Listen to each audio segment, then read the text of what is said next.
नमस्कार विद्यार्थ्यांनो, माझे नाव माधुरी राजभर आहे। मी तुम्हाला हिंदी हा विषय शिकवणार आहे। आज विद्यालयात तुमचं स्वागत करत आहे। आज जो आपला समोर धडा आहे 12वा, त्याचं नाव काय? शब्द संपदा। काय आहे? शब्द संपदा। तर याबद्दल आपण काय पाहणार आहे किंवा काय करणार आहे, चला बघूया। आणि हा शब्द संपदाचा पहिला सीझन आहे, तर चला बघूया। बघा, यांचं लेखक कोण आहे? डॉक्टर सूर्यनारायण रणसुभे। कोण आहे? डॉक्टर सूर्यनारायण रणसुभे। तर पहिला आपण काय बघणार आहे, यांचा काही परिचय। तर चला बघूया। जन्म 7 अगस्त 1942, गुलबर्ग, कर्नाटक। रचनाएं लगभग 65 पुस्तकें, अनुवाद का समाज, शास्त्र तथा हिंदी कथा साहित्य और देश विभाजन उल्लेखनीय है। डॉक्टर यांचा परिचय बघूया। डॉक्टर रणसुभे जी मराठी भाषी हिंदी लेखक, प्राध्यापक, अनुवादक, समीक्षक के रूप में जाने जाते हैं। प्रस्तुत निबंध के माध्यम से लेखक ने शब्दों की शक्ति को दिखाते हुए इनकी संपदा को बढ़ाने के लिए जागरूक किया है। तर इथे जे लेखक आहे डॉक्टर रणसुभे यांनी काय केलेले आहे, यांनी जे डॉक्टर रणसुभे यांनी काय केलेले आहे की या माध्यमातून किंवा या धडातून किंवा या निबंधातून आपल्या जे शक्ती आहे ते कसे वाढत जाणार आहे किंवा यांची जी शब्द संपदा आहे तर याप्रमाणे लोकांना कसे जागरूक करायचं आहे यात यांचा महत्त्व दिलेले आहे। तर चला बघूया कशा प्रमाणे ही दिलेले आहे। बघा, आदिम अवस्था से आधुनिक मनुष्य तक की विकास यात्रा का रहस्य किसमें है। इथे काय म्हणाले की आदिम अवस्था म्हणजे खूपच पुराणी अवस्थातून आपण जेव्हा आधुनिक म्हणजे इथे आलेला आहे तर यातून मनुष्य यांची जी विकास यात्रा होती त्यांचे रहस्य आम्हाला कुठे भेटणार, या कुठे दिलेले आहे। क्या इसका तुम्हें पता है? क्या यांचा तुम्हें कळवलं आहे? तुम्हाला पत्ता आहेत का यांचा, असा प्रश्न दिलेले आहे। अधिकांश लोग इसका उत्तर देते हैं कि अन्य प्राणियों की तुलना में मनुष्य का विकसित मस्तिष्क इस पूरी प्रगति व संस्कृति के मूल में है। अधिकांश म्हणजे खूपच लोक असं पण उत्तर देत आहेत की यांचा अन्य प्राणी म्हणजे जे अन्य प्राणी आहे त्या तुलनातून त्यांना आपल्या तुलना करायचं तर त्यातून मनुष्य जे विकसित करत आहे, जे आपला मस्तिष्क म्हणजे बुद्धीप्रमाणे विकसित केलेले आहे त्यातून पुरी प्रगती किंवा संस्कृती यांचा मूल आहे। जे आपल्याला संस्कृती आहे किंवा आपला मस्तिष्क बरोबर ही त्यांची प्रगती कसे होते आणि त्यांची संस्कृती कसं मूल दिलेले आहे याप्रमाणे दिलेले आहे। कळलं की नाही तुम्हाला? हो, तर हे उत्तर अपूर्ण आहे। हे उत्तर काय आहे? अपूर्ण। म्हणजे हा जे उत्तर कोणी पण देत आहे ते अपूर्ण आहे, ते पूर्ण नाही आहे। तर पूर्ण उत्तर काय आहे, चला बघूया। पूर्ण उत्तर यह है कि मनुष्य की प्रगति हुई वो इसलिए कि इस मस्तिष्क ने भाषा की खोज की। मनुष्यांची प्रगती केव्हा झाली? कारण की हा जे प्रगती आहे त्यातून हा परिवर्तन कसा झालेला आहे की मस्तिष्कने भाषा की खोज की। केव्हा? जेव्हा मस्तिष्क यांनी भाषाची खोज केलेली आहे। जेव्हा ही भाषाची खोज केलेली आहे त्याबरोबर ही मनुष्य किंवा माणूस म्हणून जाणार आहे।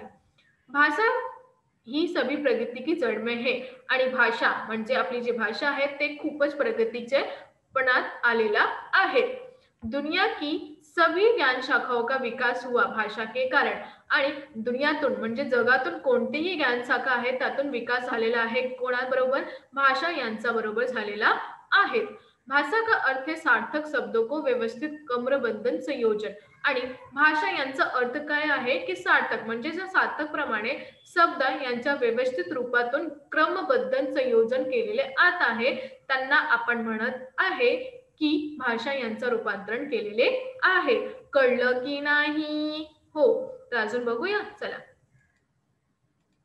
बघा।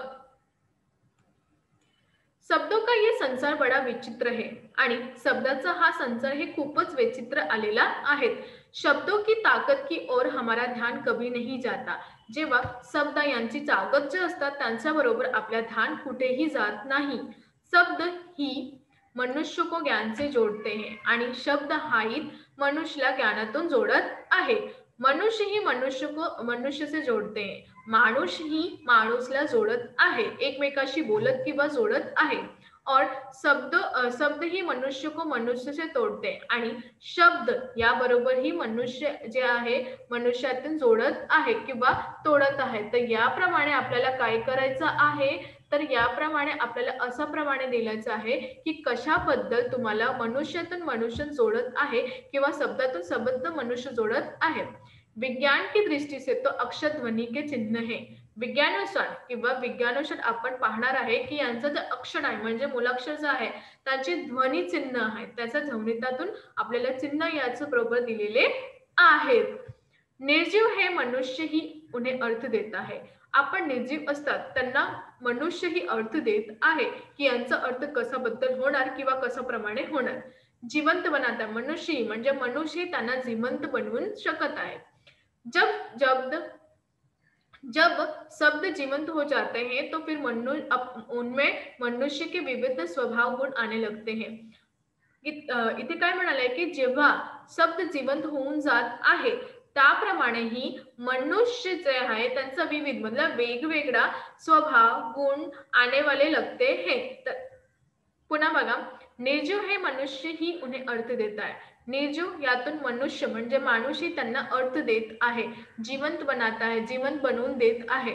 जब शब्द जीवंत हो जाते हैं तो फिर उनमें मनुष्य के विविध स्वभाव गुण आने लगते हैं. आणि जेव्हा शब्द जिवंत होऊन जात आहे त्यातून मनुष्य यांचा विविध स्वभाव किंवा विविध गुण आणू शकत आहे. मनुष्य स्वभाव के जितने विभिन्न नमूने हैं उतने ही शब्दों के स्वभाव के नमूने. मनुष्य यातून जितका भी स्वभाव यांचा मनुष्य विभिन्न नमुने म्हणजे वेगवेगळ्या नमुने आहे त्यातून आपल्याला शब्दाचा स्वभाव यांचा नमुने केलेले जाणार आहे किंवा केलेले पाहिजे आहे. कळलं की नाही? हो. जैसे कुछ लोग औरों को हसाने का काम करते. जिथे इथे म्हणाले आहे की ज्यातून कुछ लोक म्हणजे काही लोक असे आहेत जे लोकांना हसून करायचे आहे. जसे तुम्ही बघणार आहे कॉमेडी लाईफ विथ कपिल तुम्ही बघतात की नाही, त्यातून तुम्ही पाहणार आहे की जे कपिल आहे ते लोकांना हसून किंवा हसायचं कसा हसायचा हे पण त्यांचाही प्रमाणे देत आहे. तर वैसे ही कुछ शब्द भी लोगों को हसाते. काही शब्द आहे जे मनुष्याला हसून देत आहे. जसे मनुष्य औरों को हमेशा तकलीफ देते. काही मनुष्य असं असतात किंवा काही माणूस असं असतात जे सदैव मनुष्याला तकलीफ देत आहे. वैसे कुछ शब्दों को उच्चारण मात्र से सामने वाले व्यक्ती व्यतीत हो जाता है आणि त्याबद्दलही असा कोणता माणूस आहे जे आपल्या समोर बसून आपल्याला रडायचं आहे किंवा आपल्याला जे तकलीफ देत आहे तर हा शब्द जे उच्चारण केलेले आहे ते व्यक्ती व्यथित होऊन जात आहे. कळलं की नाही? लवकरच लवकर सांगा. कळलं. छान. तर अजून बघूया. बघा, कई बार तो ऐसे शब्द को सुनकर वह रोने भी लगता है.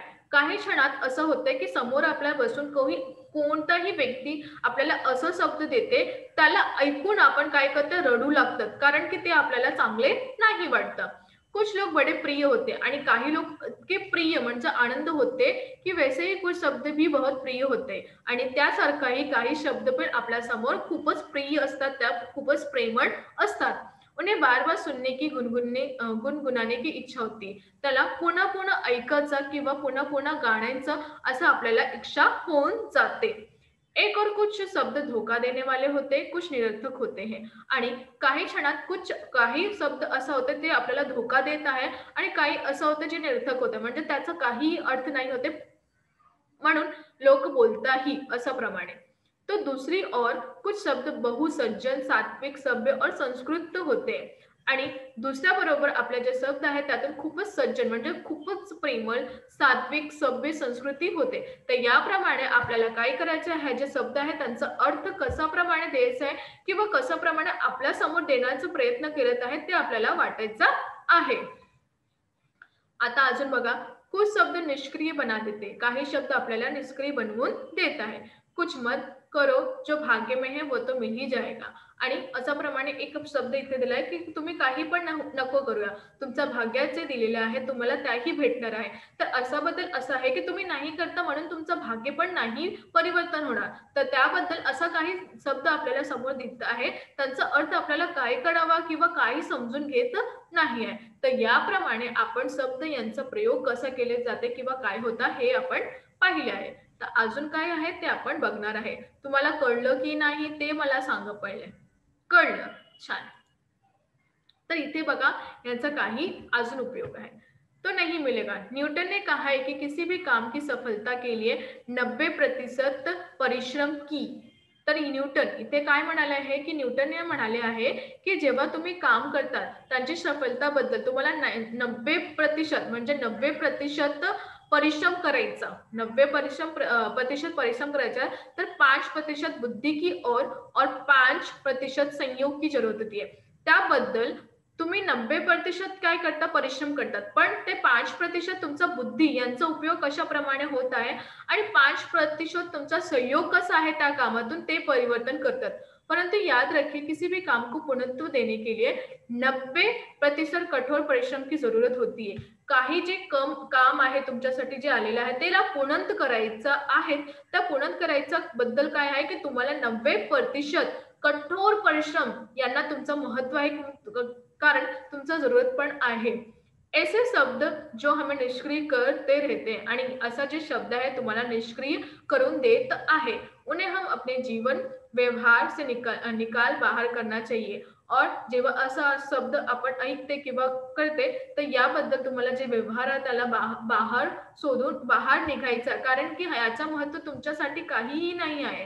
कारण की जेव्हा तुम्हाला असा व्यवहार भेटतात कोणी पण अशा व्यवहारातून भेटतात की जो पुन्हा पुन्हा म्हणतात की तुमच्यासाठी हे कार्य नाही तुम्ही नाही करू शकता तर याबद्दल या व्यवहाराचा जे व्यक्ती आहे तुम्हाला बाहेर करायचं आहे. कारण का हा ऐकून आपल्याला पुन्हा असं वाटते की आपण नाही करू शकता. परंतु असा नाही आहे. जे पण कार्य तुमच्यासाठी आहे तुम्हाला दिलेले आहे कारण की तुम्ही त्या कामासाठी सक्षम आहे. त्यानंतरही तुम्हाला हे काम भेटलेलं आहे. तुम्ही नाही सक्षम होणार तर तुम्हाला हे कार्य भेटणार का? नाही भेटणार. तर इथे तुम्हाला सांगितले आहे की जे पण कार्य तुम्ही करतात किंवा करण्याचा प्रयत्न करतात त्याबद्दल तुम्हाला काय करायचं असाचे प्रश्न किंवा असं जे घडणार आहे त्याबरोबर तुम्हाला कठोर परिश्रम करायचा आहे. हा कठोर परिश्रम झाल्यावर तुम्हाला मार्ग शोधायचा आहे की याचा बाबत आपल्याला काय भेटणार किंवा कार्य होणार आहे. तर याबद्दल तुम्हाला शोध करायचा की किती प्रतिशत आपल्या जे बुद्धीचं त्यांचं कायम करणार आहे किंवा किती प्रतिशत आपला कठोर परिश्रम लागतात. कोणताही कार्य करण्याचा तुम्हाला 90% असा परिश्रम करावे लागेल असं कोणी म्हणाले आहे? न्यूटन यांनी म्हणाले आहे तुमच्यासोबत की न्यूटन असं म्हणाले आहे की तुमच्या कोणीही कार्य जे तुम्ही करतात आहे त्याबद्दल तुम्हाला असंही प्रमाणे करणार आहे. तर इथे बघा कुछ भाषाओं के शब्द किसी भी अन्य भाषा से मित्रता कर लेते हैं आणि कोणताही असा भाषा आहे किंवा शब्द आहे त्यातून आपल्याला अन्य भाषा यातून मित्रता केलेली होती और उन्हीं में से एक बन जाते हैं. जैसे आपके मित्रों में से कुछ ऐसे मित्र हैं आणि त्यातूनही आपल्याला काही असा शब्द भेटतात जसं आपले जे मित्र आहे त्यातून असे एक मित्र आहे जो सबसे घुल मिल सकते जे सगळ्यातून घुल मिल जाते. कुछ ऐसे होते हैं कि वो औरों से मित्रता नहीं कर पाते आणि काही मित्र असे असतात जे लोकांची मित्रता नाही करते. शब्दों का भी ऐसा स्वभाव होता है आणि त्यातून शब्द यांचा पण असंही स्वभाव होऊन जात आहे. विशेषकर अंग्रेजी भाषा के कई शब्द जिस किसी प्रदेश में गए हैं वहां की भाषाओं में घुल मिल गए. तसेच अंग्रेजी भाषाचा असा काही शब्द आहे जे कोणत्याही प्रदेशातून गेलेले आहे त्यातून त्याच्या भाषात घुलमिल गेलेला आहे. जसे बस, रेल, कार, रेडिओ स्टेशन. तर हा जे शब्द आहे ते अंग्रेजीतून आलेला आहे.